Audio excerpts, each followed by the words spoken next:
जय हिंद साथियों, Rouse academy के ऑफिशियल यूट्यूब चैनल पे आप सभी का स्वागत है। तो दोस्तों, करंट अफेयर की एक और शानदार क्लास में आपके लिए लेकर के आया हूं, जहां हम बात करेंगे देश विदेश की उन सारी खबरों के बारे में जो एग्जाम्स पॉइंट ऑफ व्यू से आपके लिए इंपॉर्टेंट रहने वाली हैं। तो लेक्चर में अंत तक बने रहेंगे, देखेंगे आपकी पहली न्यूज क्या रहने वाली है बच्चों। अच्छा, एक और बात मैं हमेशा आप लोगों को बोलता हूं कि आप लोग छोटे छोटे प्यारे प्यारे नोट्स जरूर बनाएं, क्योंकि आपके नोट्स आपके लिए बहुत हेल्पफुल साबित होने वाले हैं, आपके बेस्ट फ्रेंड की तरह होंगे एग्जाम टाइम पे। जब अंत समय चल रहा होगा, आपको लग रहा होगा यार थोड़ा सा समय है, तो ये नोट्स ही आपके काम आने वाले हैं। तो चलिए शुरुआत करते हैं, देखते हैं सबसे पहला आपका न्यूज क्या है। प्रेसिडेंट द्रौपदी मुर्मू ने अटेंड किया विजय दिवस प्रोग्राम। आपको पता है आज 16 दिसंबर है। आज 16 दिसंबर है भाई साहब, ठीक है। 16 दिसंबर को हम लोग क्या मनाते हैं? विजय दिवस मनाते हैं। और विजय दिवस क्यों मनाते हैं? क्योंकि 16 दिसंबर 1971, 16 दिसंबर 1971 के दिन, 16 दिसंबर 1971 के दिन, 1971 के दिन, हाँ, आपको लोगों को पता होगा कि पाकिस्तान के साथ हमारा युद्ध चल रहा था, जिसमें हमने बांग्लादेश को आजाद करवाया था। तो उसी यही वो दिन है जब पाकिस्तान के कितने 93,000, ठीक है, 93,000 सैनिकों ने आत्मसमर्पण कर दिया था, यानी कि सरेंडर किया था। सोचने वाली बात यह है कि देखिए, पाकिस्तान इधर भी है, पाकिस्तान इधर भी है, यानी वेस्ट में भी पाकिस्तान था और ईस्ट में भी पाकिस्तान था, है ना, जो आज की डेट में बांग्लादेश है। तो जब हुआ यूं कि जो ईस्टर्न पाकिस्तान था, यहां पे बहुत ज्यादा पाकिस्तानियों के द्वारा दबाया जाता था। हालांकि वो भी पाकिस्तान ही था, लेकिन जो हमारा वेस्ट बंगाल आज की डेट में इससे सटा वाला जो बांग्लादेश वाला एरिया है, इसमें बांग्ला बोली जाती थी। लेकिन पाकिस्तानियों को लगता था कि यार ये तो बांग्ला बोल रहे हैं, यानी कि हिंदुस्तान के टच में है, इन पे हिंदुस्तान का असर है। तो जितने भी बांग्ला स्पीकिंग लोग थे ना, उनको दबाया जा रहा था, हिंसा की जा रही थी, मारा जा रहा था भैया, हजारों की तादाद में लोगों को मारा जा रहा था। तब एक यहां सेना बनाएगी, जो कि बांग्लादेश में बनाएगी। उस टाइम का पाकिस्तान ही था वो, ठीक है। तो उसका नाम क्या है? मुक्ति वाहिनी सेना, ठीक है। क्या नाम है?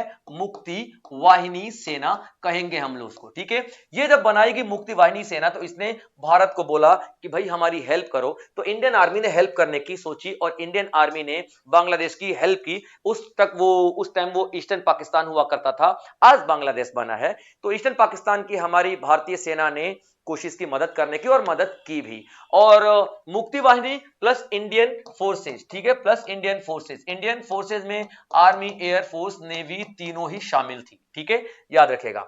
तो मुक्ति वाहिनी प्लस इंडियन फोर्सेस ने मिलकर पाकिस्तान के खिलाफ एक जंग लड़ा, और वो जंग का जो खात्मा हुआ वो 16 दिसंबर 1971 को हुआ।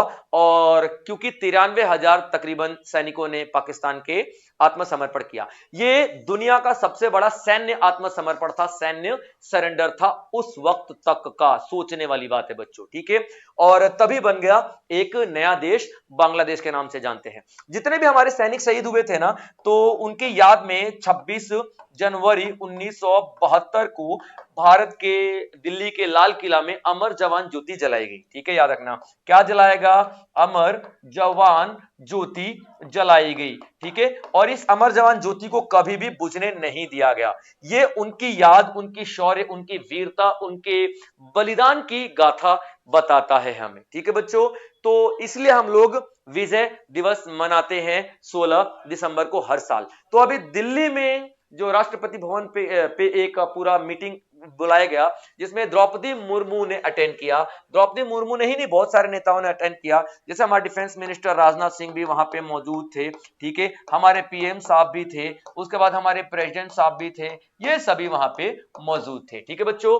तो इस दिन के बारे में मुझे इसलिए बताना था क्योंकि कोई भी दिन आप लोग भूल जाइए, कोई भी दिन आप लोग मत पढ़िए, चलेगा, लेकिन जिस दिन हमारे भारत के जवानों ने अपना बलिदान दिया था हमारे देश के लिए, मानवता के लिए, उस दिन को आप लोगों को भूलना नहीं चाहिए। इसलिए सबसे पहले मैं आपको यह टॉपिक पढ़ाना चाहता था जो मैंने आपको पढ़ाया। याद रखिएगा, भारत सिर्फ हथियार से ही नहीं, मानवता से भी लोगों के साथ खड़ा है।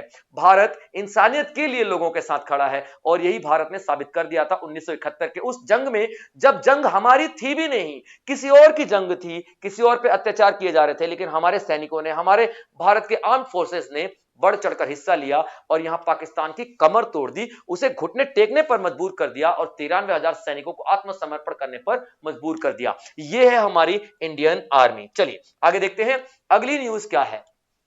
मियाना रेलवे स्टेशन को एक अवार्ड दिया गया है, ठीक है, एनर्जी अवार्ड दिया गया है। एनर्जी अवार्ड का मतलब क्या है कि कौन सा रेलवे स्टेशन ज्यादा बिजली का जो उपयोग सही तरीके से करता है, जैसे कि जो वेस्ट ना करे, इलेक्ट्रिसिटी का वेस्ट ना करे, ठीक है, याद रखना, इलेक्ट्रिसिटी का वेस्ट ना करे, एक तो ये है, ठीक है, वेस्ट ना करे, या फिर इलेक्ट्रिसिटी को बचा के रखे, या फिर सोलर एनर्जी रखे। सोलर एनर्जी यानी आपका जो सौर ऊर्जा का ज्यादा इस्तेमाल करे, सौर ऊर्जा का ज्यादा इस्तेमाल करे, पैनल लगा के रखा हुआ है और जो चार्ज हो रहे हैं पैनल, वही बिजली का इस्तेमाल किया जाए। यानी बिजली के संरक्षण में बहुत सारे स्टेशन आगे हैं, लेकिन जो सबसे आगे है वो कौन सा है? मियाना रेलवे स्टेशन। वो कौन सा है? मियाना रेलवे स्टेशन, याद रखना, ठीक है। और ये मियाना रेलवे स्टेशन कहां पे बच्चों? तो मध्य प्रदेश के गुना जिले में है, याद रखना, कहां पे? तो मध्य प्रदेश के गुना जिले में है, गुना जिले में है, याद रखिएगा। क्लियर है पॉइंट बच्चों? मध्य प्रदेश के गुना जिले में।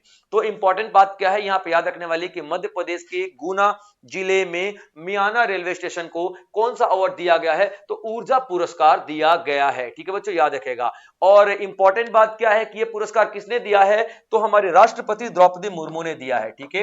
किसने दिया है? तो राष्ट्रपति द्रौपदी मुर्मू ने दिया है, द्रौपदी मुर्मू ने दिया है, याद रखेगा। Clear point? तो आपसे पूछा क्या जा सकता है किस रेलवे स्टेशन को? तो मियाना रेलवे स्टेशन को। किस जिले में है? तो गुना जिले में है। किस राज्य में है? तो मध्य प्रदेश में है। किसने अवार्ड दिया है? तो राष्ट्रपति द्रौपदी मुर्मू ने अवार्ड दिया है। ये सारे के सारे आपसे पूछी जा सकती हैं। अब पूछा जा सकता है कि मियाना रेलवे स्टेशन ऐसे कौन कौन से तरीके अपनाए थे जिससे कि बिजली की खपत कम हुई या फिर बिजली को बचाने में काम आया, ठीक है। सबसे पहले उन्होंने क्या किया, यहां पे देखिएगा, ठीक है, 9687 इलेक्ट्रिसिटी यूनिट, ठीक है, एलईडी लाइटिंग। एलईडी आपको पता है कि एलईडी बहुत ही कम जो बिजली खपत करता है, बहुत ही कम बिजली खाता है, उस तरीके के एलईडी बल्ब वगैरह लगाए गए, ठीक है। बीएलडीसी फैंस जो कि बहुत ही कम बिजली खाते हैं, वो सारे सारे पंखे लगाए गए, स्मार्ट सिस्टम लगाए गए, सोलर पैनल लगाए गए। इस तरीके से ये मियाना रेलवे स्टेशन ने ये पुरस्कार, ये जीत हासिल की, ठीक है बच्चों। चलिए आगे बढ़ते हैं। India ranks third in global AI index, ठीक है। इंडिया का तीसरा रैंक आया है ग्लोबल एआई इंडेक्स में। जिस तरीके से हंगर इंडेक्स होता है, जिस तरीके से एचडीआई इंडेक्स होता है, जिस तरीके से प्रेस फ्रीडम इंडेक्स होता है, जिस तरीके से डेमोक्रेसी इंडेक्स होता है, उसी तरीके से ग्लोबल इंडेक्स भी होता है। हालांकि इस ग्लोबल एआई इंडेक्स का ग्लोबल एआई इंडेक्स का क्या बोलते हैं? एआई वाइब्रेंसी इंडेक्स बोलते हैं या फिर वाइब्रेंट इंडेक्स बोलते हैं, ठीक है। वाइब्रेंट इंडेक्स हम लोग कहते हैं। अब वाइब्रेंट इंडेक्स क्यों कहते हैं? वाइब्रेंट का मतलब क्या होता है? कोई भी देश कितनी तेजी से आगे बढ़ रहा है, ठीक है। तो कोई भी वाइब्रेंट वर्ड का मतलब समझ में आया? कोई भी देश कितनी तेजी से आगे बढ़ रहा है, किस क्षेत्र में? एआई के क्षेत्र में। तो इस पे भी अवार्ड दिया जा रहा है, इस पे भी रैंकिंग दी जा रही है। तो भारत इसमें तीसरे नंबर पर आया है। फर्स्ट में आया है आपका यूएसए, ठीक है, दूसरे में आया है आपका चाइना और तीसरे में आया है हमारा प्यारा भारत यानी कि इंडिया। क्लियर पॉइंट, याद रखेगा। तो ये थर्ड रैंक पे आपको इंडिया दिखाई देने वाला है, ठीक है। चलिए अब देख लेते हैं कि ये किस बेस पे दिया जाता है। तो देखिए टोटल 7 ऐसे पैरामीटर्स हैं, टोटल 7 ऐसे सेक्टर्स है, पैरामीटर्स हैं, ठीक है बच्चों। 7 पैरामीटर्स हैं जिन पे दिया जाता है ये अवार्ड, ठीक है बच्चों। 7 पैरामीटर्स हैं जिन पे अवार्ड दिया जाता है। अगर मैं बात कर लूं कि उनको याद करने का जो तरीका है या फिर पढ़ने का तरीका है, तो आप देख लेना, ठीक है। जो आपका टैलेंट हो गया, ठीक है, टैलेंट हो गया कि कितना ज्यादा टैलेंट किस देश में है एआई को लेकर के, एक तो ये पॉइंट हो गया, ठीक है। इकोनॉमी हो गया, ठीक है, इकोनॉमी हो गया, इकोनॉमी किस तरीके से सपोर्ट कर रही है। उसके बाद गवर्नमेंट की पॉलिसीज हो गई, ठीक है, गवर्नमेंट की पॉलिसीज हो गई, ये पॉइंट आप लोग याद रखना, ठीक है। उसके बाद आपका इनोवेशन हो गया यानी कि नवाचार हो गया, ठीक है बच्चों, इनोवेशन हो गया यानी कि आपका कितना आप लोग नए नए रास्ते ढूंढ रहे हो एआई को डेवलप करने के लिए, नए नए तरीके, नए नए रिसर्च किस तरीके से खोजी जा रही है, ठीक है, ये हो गया आपका। और उसके बाद आपका पब्लिक ओपिनियन हो गया, ठीक है, ये आपका पब्लिक ओपिनियन हो गया, पब्लिक ओपिनियन हो गया, ठीक है। उसके बाद ये आपका गवर्नमेंट की रिस्पॉन्सिबिलिटी होगी या फिर पब्लिक की रिस्पॉन्सिबिलिटी होगी। ओवरऑल लिखा जाए तो responsible use of AI, responsible use of AI, responsible use of AI. यानी कि ये सारे के सारे सेक्टर्स हैं, ये आपसे नहीं पूछे जाएंगे, बट ये जरूर पूछे जा सकते हैं कि टोटल कितने सेक्टर्स को देखा जा रहा है। ठीक है, टोटल सेक्टर को देखा जा रहा है तो 7 सेक्टर्स हैं, और इन 7 को भी आगे बांटा गया है, तो कितने 42 सेक्टर्स में बांटा गया है। क्लियर है बच्चे, याद रखना। ठीक है, तो टैलेंट इकोनॉमी, गवर्नमेंट की जो पॉलिसीज वगैरह हैं, इनोवेशन है, पब्लिक इनोवेशन, पब्लिक ओपिनियन हो गया, रिस्पॉन्सिबल यूज ऑफ एआई हो गया, और रिसर्च रिसर्च रह गया। ठीक है, ये 7 मैंने आप लोगों को लिखा दिए। ये 7 सेक्टर्स पे कोशिश की जाती है कि पूरा पूरा जो इंडेक्स है तैयार किया जाए, और इन 7 को अगर ओपन करते हैं और ज्यादा तो 42 बन जाते हैं। ठीक है, जैसे कि इकोनॉमी की बात कर लेते हैं, तो इकोनॉमी में सरकार कितना खर्चा कर रही है, अर्थव्यवस्था में कितना ज्यादा स्टार्टअप्स हो रहे हैं एआई को लेकर के, सब कुछ आ जाएगा। ठीक है, इस तरीके से 7 पैरामीटर्स, और आगे चल के ये 42 हो जाते हैं। तो आपसे सेक्टर्स पूछा जाएगा तो 7 बता देना। ठीक है, पैरामीटर्स पूछा जाएगा तो 42 बता देना। ठीक है बच्चों, तो याद रखिएगा कि ग्लोबल एआई इंडेक्स में भारत का तीसरा स्थान आ चुका है। ठीक है बच्चों, याद रखना। और कितना स्कोर किया है, 21.59 भारत ने स्कोर किया है। टॉप पे है यूएसए तो 78.60, और चाइना ने स्कोर किया 36.95। ठीक है, ये तीनों के टॉप स्कोर रह चुके हैं। ठीक है बच्चों, चलिए आगे देखते हैं। वीरांगना दुर्गावती डिक्लेयर्ड थर्ड चीता हैबिटेट। अभी देखिए, वीरांगना दुर्गावती तीसरा चीता हैबिटेट के रूप में नामित किया जा रहा है। ठीक है, किसका, मध्य प्रदेश का। आपको पता है कि 1952 में जो चीता थे भारत से विलुप्त घोषित कर दिए गए थे कि भैया अब ये रहे ही नहीं है यहाँ पे। तो दोबारा से चीते को री इंट्रोड्यूस करने के लिए याद रखेगा कि एक नामीबिया से चीते आए थे 2022 में। नामीबिया से चीते आए थे। ठीक है, 8 चीते आए थे नामीबिया से। हम लोग कितने चीते लेकर के आए थे, 8 चीते लेकर के आए थे। कहां रखा था, कूनो नेशनल पार्क में रखा था। कहां रखा था, कूनो नेशनल पार्क में। ठीक है, उसके बाद साउथ अफ्रीका से हम लोग लेकर के आए थे, साउथ अफ्रीका से लेकर के आए थे, और कितने लेकर के आए थे, तो 12 लेकर के आए थे, यहीं रखे गए थे। ठीक है, याद रखेगा। तो ये आपका पहला जो चीता हैबिटेट हो जाएगा, यानी जो आपका पहला चीता का जो आवास कहलाएगा तो वो कूनो कहलाएगा। ठीक है, दूसरा आप लिखोगे गांधी सागर। ठीक है, गांधी सागर दूसरा लिखोगे, गांधी सागर। यहां पे 2 चीते लेकर के आए गए थे यहीं से। ठीक है, याद रखना। और जो तीसरा लिखोगे वो लिखोगे वीरांगना दुर्गावती, वीरांगना। ठीक है, कौन सा, वीरांगना दुर्गावती लिखोगे। ठीक है बच्चों, याद रखना। मैं बात कर रहा हूं मध्य प्रदेश की। ठीक है, मैं बात कर रहा हूं मध्य प्रदेश की। ठीक है, याद रखना। तो ये वीरांगना दुर्गावती आपका तीसरा चीता हैबिटेट बन चुका है। अच्छा, एक और चीज, ये कहां पे है, तो श्योपुर में। ठीक है, याद रखना कहां पे है, तो ये श्योपुर में आपको दिखाई देगा। क्लियर अपन बच्चों, याद रखना। ठीक है, अच्छा चलिए उसके बाद आगे देखते हैं कि और क्या क्या इंफॉर्मेशन आप इसमें ऐड कर सकते हो। टोटल कितने, ठीक है, नॉट दिस इज नॉट श्योरपुर। ठीक है, ये कूनो वाला है बच्चों, कूनो, ये लिख लेना, थोड़ा सा एक सही कर लेना। ठीक है, ये कूनो वाला है, ये श्योरपुर है। ठीक है, गांधी सागर आपका मंदसौर जिला। ठीक है, गांधी सागर आपका मंदसौर जिला आपको दिखाई देगा। क्लियर पॉइंट, गांधी सागर आपका मंदसौर। और ये तीसरा जो आपका होगा ये सागर। ठीक है, याद रखना, कौन सा, सागर। ये तीनों के तीनों आपको याद रखना है। और अभी टोटल कितने चीते हैं भारत में, तो 30 हैं, जिसमें से 19 जो हैं भारत में ही पैदा हुए हैं, उनका जन्म भारत में ही हुआ है। और जो 11 चीते हैं, ठीक है, ये वो चीते हैं जो कि हम बाहर से लेकर के आए थे, और ये अभी जीवित हैं। ठीक है, याद रखेगा। तो तीसरा एमपी में आपको देखने के लिए मिलेगा कौन सा, वीरांगना दुर्गावती, जो टाइगर रिजर्व है, इसे ही चीता के रूप में, चीता आवास के रूप में बदला जा रहा है। ठीक है, और उम्मीद है कि जनवरी 2026 में, जैसे कि गवर्नमेंट बता रही है, 2026 में बोत्सवाना से, कहां से, बोत्सवाना से चीते लेकर के और आए जाएंगे, ऐसा कहा जा रहा है। बोत्सवाना चीते लेकर के आए जाएंगे, और 8 से 10 चीतों की बात हो रही है। इनफैक्ट केनिया ने भी चीते देने की बात की थी भारत को, लेकिन केनिया ने मना कर दिया, क्योंकि जितने चीते हम लोग लेकर के आए थे साउथ अफ्रीका और नामीबिया से, वो जीवित नहीं बच रहे हैं, यानी कि उनके जो वो एडॉप्ट नहीं कर पा रहे हैं वातावरण को, तो उनकी मृत्यु हो रही है। तो इसलिए केनिया ने मना कर दिया है फिलहाल। ठीक है, चलिए आगे देखते हैं। ये उसके बाद अब इंडिया का पोजीशन ग्लोबल पासपोर्ट रैंकिंग में, ग्लोबल पासपोर्ट रैंकिंग की बात कर लेते हैं। Global passport ranking, global passport ranking, ठीक है बच्चों। चलिए, तो ग्लोबल पासपोर्ट रैंकिंग में हम लोग देख लेंगे इंडिया का क्या रैंक है, ठीक है। Global passport ranking. अब ये क्या होती है भाई साहब, कैसे पता चलेगा कि कौन सा आपका जो पासपोर्ट है वो ज्यादा स्ट्रांग है, मजबूत है, किस तरीके से पता चलेगा? तो देखिए, कोई भी कंट्री कितने ज्यादा देशों में बिना वीजा के ट्रेवल कर सकती है, सिर्फ अपना पासपोर्ट दिखा करके, ठीक है।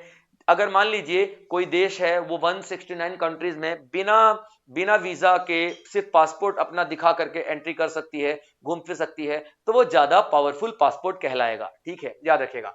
तो यहाँ पे इंडिया का 67th रैंक है, इंडिया का 67th रैंक है। क्लियर है पॉइंट? ये बात आप लोगों को याद रखनी है, ठीक है। इंडिया का कौन सा रैंक है? तो 67th रैंक देखने के लिए आपको मिलेगा, ठीक है, याद रखिए। अच्छा, अब एक और चीज मैं आपको बताना चाह रहा हूं, ठीक है, कि ये रैंक कंफ्यूज मत होइएगा हेनली पासपोर्ट इंडेक्स से, ठीक है। हेनली पासपोर्ट इंडेक्स अलग है, ठीक है, हेनली पासपोर्ट इंडेक्स अलग है। हेनली पासपोर्ट इंडेक्स का में इंडिया की 85th रैंकिंग है, याद रखिएगा, 85th रैंकिंग है हेनली पासपोर्ट इंडेक्स में।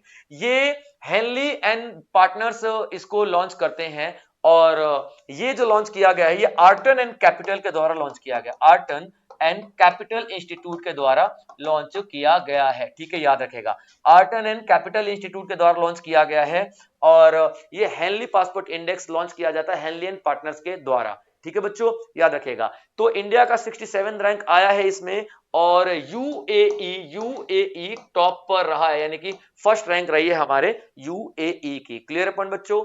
तो यहां पे आपको याद रखना है Henley passport index 85th rank है, और आपका ग्लोबल पासपोर्ट इंडेक्स जो कि आर्टन एंड कैपिटल ने दिया है, वो दिया है आपका इंडिया को 67th रैंक। और टॉप पे कौन सा चल रहा है फिलहाल? हेनली पासपोर्ट इंडेक्स के हिसाब से सिंगापुर आप लिख लेना, ठीक है, कंफ्यूज मत होना, बार बार बता रहा हूं, ठीक है। और ग्लोबल पासपोर्ट इंडेक्स जो कि आर्टन एंड कैपिटल ने दिया है, दिस इज यूएई, ठीक है, यूएई को फर्स्ट रैंक यहां पर मिली है। क्लियर है पॉइंट? चलिए आगे देखते हैं, अगला न्यूज आपका क्या है। अब देखिए, सम्राट, ठीक है, एक कॉमेमोरेटिव स्टैंप लॉन्च किया गया है, ठीक है, याद रखिएगा, और एक राजा के नाम पर किया गया है। Clear point? चलिए, तो यहाँ पे 14 दिसंबर को हमारे वाइस प्रेसिडेंट साहब, ठीक है, सीपी राधाकृष्णन ने एक स्टैंप जारी किया है, यानी कि एक डाक टिकट जारी किया है, एक डाक टिकट जारी किया है। और वो डाक टिकट किस राजा के नाम पर है, याद रखिएगा। तो एक राजा है पेरुम्बी दुग्गू, ठीक है, पेरुम्बी दुग्गू मुथरैयार, पेरुम्ब दुग्गू मुथरैयार, ठीक है बच्चों, क्या नाम है? पेरुम्बी, ठीक है, पेरुम्बी दुग्गू, ठीक है, दुग्गू दुग्गू मुथरैयार, ठीक है, मुथरैयार, ठीक है, द्वितीय, ये मुथरैयार डायनेस्टी के थे, याद रखना। और एक जो है तिरुचिरापल्ली, ये वहां के शासक थे, जिसको आज की डेट में हम लोग त्रिची बोलते हैं, ठीक है, त्रिची बोलते हैं या फिर तिरुचिरापल्ली, ठीक है बच्चों, तिरुचिरापल्ली, दोनों ही नाम है, पुराना नाम तिरुचिरापल्ली और त्रिची। तो ये वो राजा हैं जिन्हें इतिहास में उतनी ज्यादा जगह नहीं मिली, लेकिन सबसे ज्यादा शासनकाल इन्हीं के, सबसे ज्यादा शासन इन्होंने ही किया है। तकरीबन 40 साल इन्होंने शासन किया है, और 40 साल शासन का मतलब क्या होता है? इनका जो शासनकाल बहुत स्टेबल रहा होगा, यानी कि बहुत शासक यानी कि राजा नहीं बदले होंगे, बहुत ज्यादा टैक्स नहीं बदले होंगे, बहुत ज्यादा जनता ने विद्रोह नहीं किया होगा, बहुत ज्यादा आक्रमण नहीं हुए होंगे, आक्रमण हुए होंगे तो जीते होंगे, तभी तो 40 साल रहे। तो इनका जो शासनकाल था ना, स्टेबल था, बहुत ही ज्यादा स्टेबल था, और इनके कार्यकाल को अक्सर भुला दिया जाता है, लेकिन अभी हमारी भारत सरकार ने इनको थोड़ा सम्मान दिया, और इनके नाम पे एक डाक टिकट जारी कर दिया गया है। पेरुम्बी दुग्गू मुथरैयार 2 इनका नाम है। क्लियर पॉइंट बच्चों, याद रखिएगा। और किसने लॉन्च किया है? तो सीपी राधाकृष्णन, जो कि हमारे वाइस प्रेसिडेंट यानी कि उप राष्ट्रपति हैं, ठीक है। ये सारी इंफॉर्मेशन आपके लिए। चलिए आगे देखते हैं। पीएम मोदी ने 3 दिन का जो टूर अभी किया है, ठीक है, तो 3 दिन के टूर में आप देखोगे सबसे पहले वो कहां जाएंगे, जॉर्डन जाएंगे, ठीक है। जॉर्डन जाएंगे नहीं, जॉर्डन जा चुके, ठीक है। जॉर्डन अभी क्या है, इथोपिया, ठीक है। इथोपिया, ठीक है, इथोपिया, ठीक है। उसके बाद इथोपिया और उसके बाद ओमान, ये 3 देशों में उनकी यात्रा भी चल ही रही है, अभी चल रही है यात्रा, ठीक है। उन्होंने कल से शुरुआत किया है, तो अभी जॉर्डन पहुंचे हैं, फिर इथोपिया पहुंचेंगे और उसके बाद पहुंचेंगे ये ओमान, ठीक है बच्चों। जो जो भी डील वगैरह होगी वो उनकी पूरी मीटिंग के बाद ही आप लोगों को सारी सारी चीजें समझ में आएंगी, मैं आपको बता पाऊंगा, ठीक है। चलिए अब इसमें सबसे इंपॉर्टेंट जॉर्डन की बात कर लेते हैं, ठीक है। जॉर्डन, जॉर्डन से क्यों मिलने गए हैं, क्योंकि जब जॉर्डन का 75th ईयर है हमारी फ्रेंडशिप का, ठीक है। 75th ईयर है हमारी फ्रेंडशिप का, याद रखना, फ्रेंडशिप का, क्लियर है पॉइंट यहाँ पे, फ्रेंडशिप का। तो जॉर्डन के साथ जो एनिवर्सरी सेलिब्रेट करने के लिए पहुंचे हैं, और जॉर्डन जो है अफ्रीका का, एक अफ्रीका का वो देश है जो कि बहुत ही गरीब है, और भारत ने इसकी हमेशा से ही मदद किया है, ऑलवेज मदद किया है, हमेशा से मदद किया है, ठीक है। याद रखना, जॉर्डन में आप लोगों ने देखा होगा पेट्रा, पेट्रा, ठीक है, पेट्रा, ठीक है। तो पेट्रा और यहां पर हमारे भारत में एलोरा की गुफाएं हैं, एलोरा की गुफाएं हैं, ठीक है। ये हमारी संस्कृति को जोड़ने की कोशिश की जा रही है, ठीक है। तो यहाँ पे एक एग्रीमेंट हुआ है जॉर्डन के साथ कि पेट्रा जो कि जॉर्डन में है और जो 7 अजूबों में से एक, और जो एलोरा है भारत का, जो एलोरा की गुफाएं आप लोगों ने सुनी होगी, अजंता एलोरा की गुफाएं, तो एलोरा की गुफाएं, इन दोनों को संरक्षित करने के लिए, कंजर्व करके रखने के लिए, कंजर्व करके रखने के लिए, ठीक है, क्या किया गया है, एक एग्रीमेंट साइन किया गया है, मेमोरेंडम ऑफ अंडरस्टैंडिंग साइन किया गया है। यहाँ पे बहुत सारी ऐसी बातें भी हुई है, जैसे कि ट्रेड से लेकर के, व्यापार से लेकर के, एक दूसरे से कॉपरेट करने से लेकर के, ये सारी की सारी चीजें।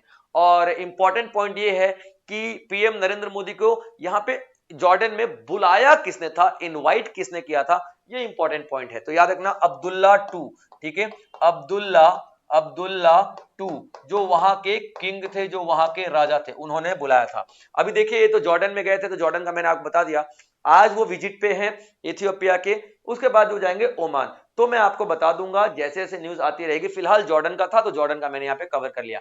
आपसे पूछा जा सकता है कौन से 3 देशों के टूर पे, ट्रिप पे पीएम नरेंद्र मोदी गए हैं, तो जॉर्डन हो गया, एथियोपिया हो गया और ओमान हो गया, ठीक है बच्चों।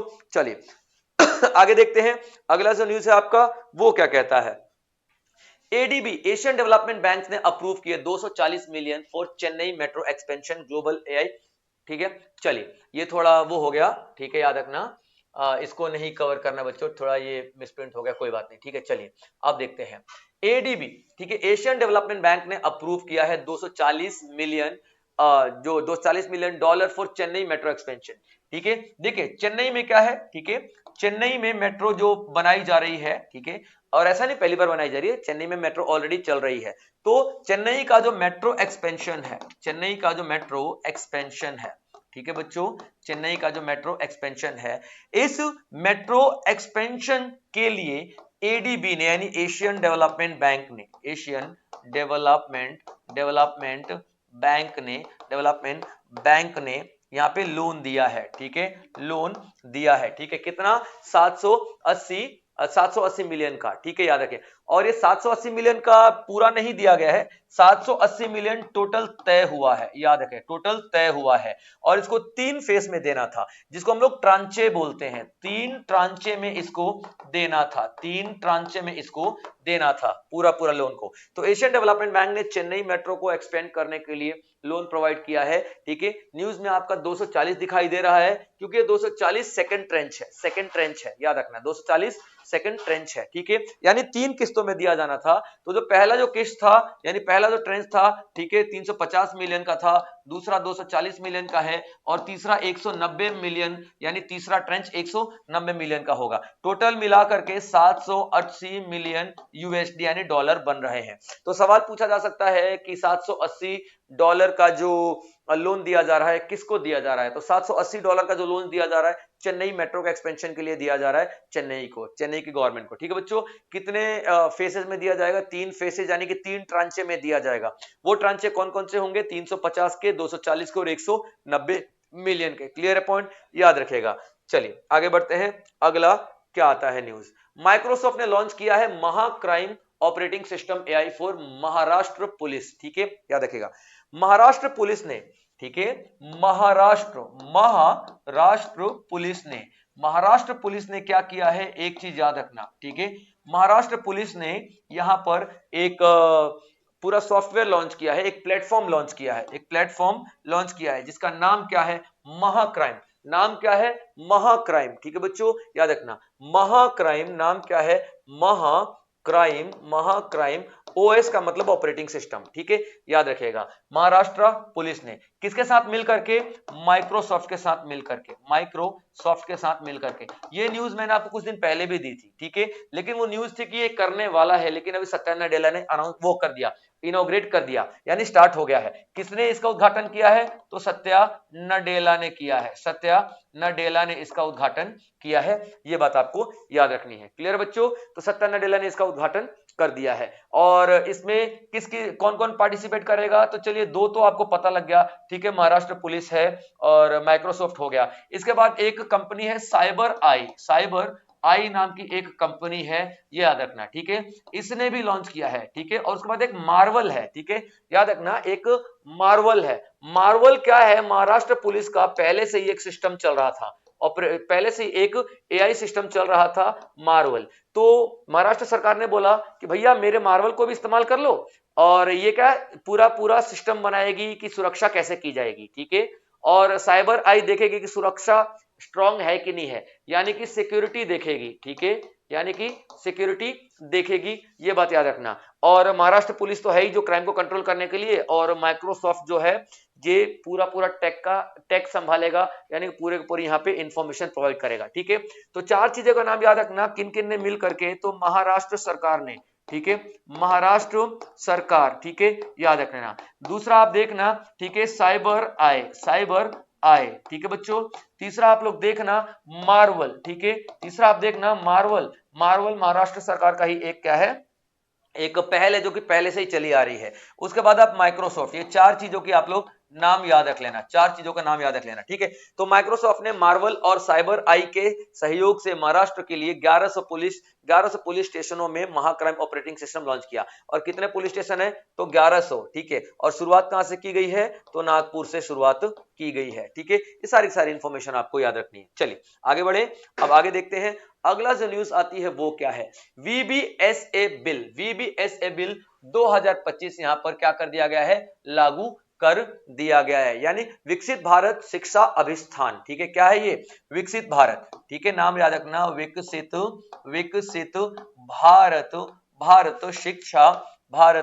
शिक्षा अधिस्थान, ठीक है बच्चों, अधिस्थान।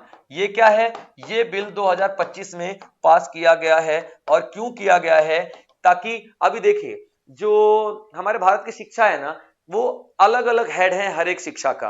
जैसे कि मान लीजिए ये अभी हम लोग बात करें यूजीसी, कॉलेज वगैरह देखेगा, यूजीसी अलग अपना डिपार्टमेंट देखता है, एआईसीटी अलग देखता है, एनसीटीई अलग देखता है, ठीक है, जो आपका एनसीईआरटी वाला पूरा सेक्शन अलग है। मतलब हर तरीके के एजुकेशन सिस्टम के लिए, हर तरीके के एजुकेशन के लिए एक अलग अलग डिपार्टमेंट है भारत में। तो भारत ने बोला कि नहीं यार, एक ही डिपार्टमेंट बनाओ, ठीक है, और इन सबको आप खत्म कर दो, ठीक है, याद रखना, किसको, ये यूजीसी कॉलेज वगैरह वाला देखता है ना, फिर आप देखना कि ये आपका ये स्कूल लेवल के लिए अलग होता है, 10th क्लास तक के लिए अलग डिपार्टमेंट्स होते हैं, है ना।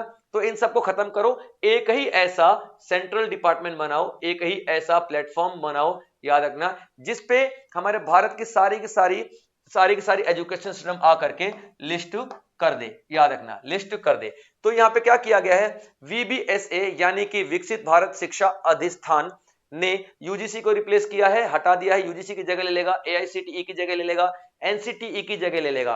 और ये एक सबसे बड़ा एपेक्स बॉडी का मतलब क्या होता है, सबसे टॉप, यानी जो सबको रेगुलेट करेगा, भारत के पूरे शिक्षा सिस्टम को रेगुलेट करेगा, ठीक है। कौन रेगुलेट करेगा, वीबीएसए, ठीक है, विकसित भारत शिक्षा अधिष्ठान। और इसमें तीन चीजें होंगी, ठीक है, तीन चीजें होंगी, क्या होंगी, विनयानम काउंसिल, ठीक है, विनयानम काउंसिल जो कि क्या देखेगी, रूल बनाएगी, ठीक है, जो कि रूल बनाएगी। उसके बाद गुणवत्ता काउंसिल, ठीक है, क्या देखेगी, गुणवत्ता देखेगी, यानी क्वालिटी ऑफ एजुकेशन क्वेश्चन देखेगी, ठीक है, याद रखना। और मानक स्टैंडर्ड यानी कि ये क्या करेगी, सिलेबस तय करेगी, सिलेबस तय करेगी, जैसे एनसीईआरटी सिलेबस तय करती है ना, वैसे सिलेबस तय करेगी। तो सब कुछ खत्म कर दिया जाएगा, अलग अलग डिपार्टमेंट्स को खत्म कर दिया जाएगा, और या फिर अलग अलग डिपार्टमेंट को एक ही डिपार्टमेंट से जोड़ दिया जाएगा। और ये डिपार्टमेंट कौन सा होगा, विकसित भारत शिक्षा अधिष्ठान बिल 2025, और ये सबको एक ही प्लेटफॉर्म पर लेकर के आके जोड़ दिया जाएगा, ठीक है। चलिए, तो वीबीएसए विनियम गुणवत्ता और मानक परिषद यूजीसी एनसीटीई की जगह लेगी और एक सर्वोच्च निकाय के रूप में कार्य करेगी। इसके तहत तीन परिदशाएं होती हैं, विनियम परिषद, गुणवत्ता परिषद और मानक परिषद। जैसे कि मैंने बता दिया, तीनों किस किस तरीके से काम करेंगी, जो देश भर में नियम, गुणवत्ता और शैक्षणिक मानों को नियंत्रण करेंगे, यानी एजुकेशन कैसी होगी, एजुकेशन कैसी नहीं होगी, हर तरीके की चीज आपको यहाँ पे बताएंगी, ठीक है। चलिए, तो जितना भी मैंने आपको टॉपिक पढ़ा है बच्चों, इन सबसे रिलेटेड एमसीक्यूज आप लोगों के सामने हैं।